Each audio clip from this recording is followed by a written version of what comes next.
الهلال الأحمر المغربي بأولاد تايما ينظم دورات تكوينية في الإسعافات الأولية.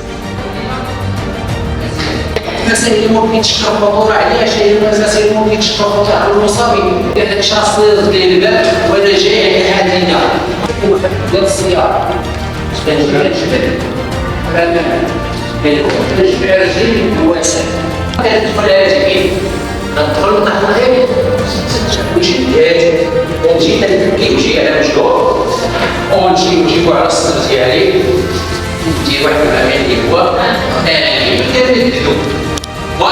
وذلك كل يوم سبت ابتداء من الساعة 3 إلى الساعة 6 بدار الشباب أولاد تايما هوارة.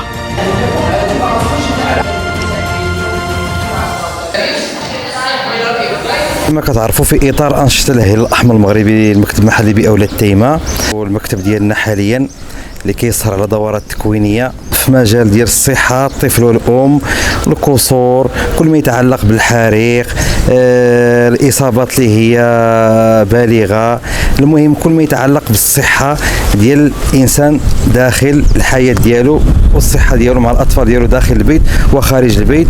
ونتمنى من الله عز وجل باش يعطينا هذا الشيء اشعاع في المدينه وخارج المدينه باش نزيدوا به القدام ان شاء الله باذن الله. وكنتمنى من الله الساكنه تاع مدينه ولاد تايما. غيجي الدورات التكوينيه راه كل يوم سبت من 3 مساء الى 6 مساء الدورات التكوينيه والابواب مفتوح في وجه العموم من السن ديال 16 عام مما فوق. ومرحبا بالجميع ان شاء الله تعالى.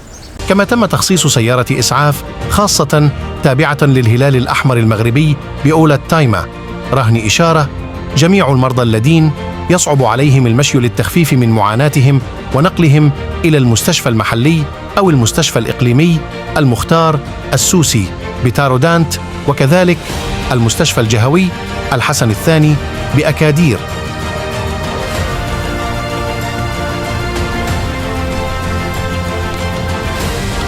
باش كنهضروا الضغط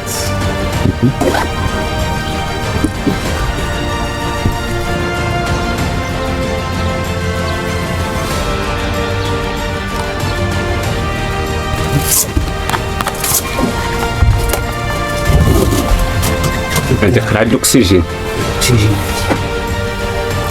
يا